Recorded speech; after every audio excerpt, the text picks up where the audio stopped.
Later that night, after they had settled in for bed, the engines were startled by a terrible racket coming from Percy's shed. Gordon! Thomas! Help! There's a monster in my shed! Wailed Percy. Suddenly, James appeared, roaring with laughter. He had been rattling some scrap metals behind the shed to frighten Percy.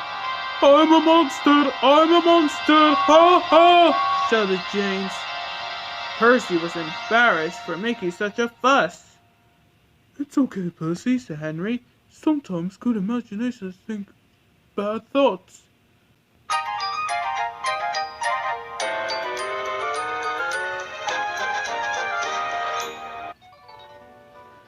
Later that night, Thomas woke with a fright. He heard a strange noise. Scratch, scratch. Stop it, James! Thomas yelled, but James was sound asleep. On my brickwork. Scratch, scratch. It's not James.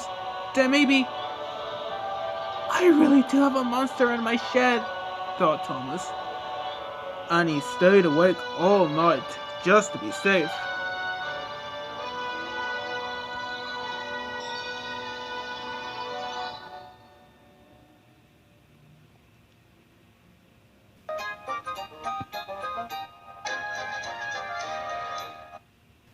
Thomas was awfully tired when he met Percy at the docks the next morning.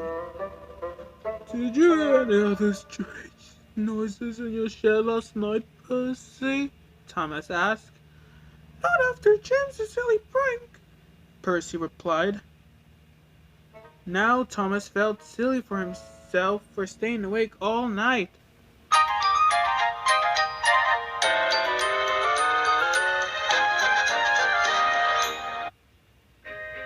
By the middle of the day, Thomas was very sleepy and running far behind schedule.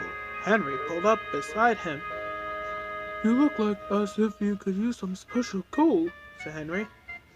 Oh, I'm just a little tired, Thomas answered. He didn't want anyone to know that he had been too frightened to sleep. Just then, James sped by on the express track. What's the matter, Thomas? He called. Monsters keeping you up at night? And James disappeared down the track, laughing loudly. Ha ha!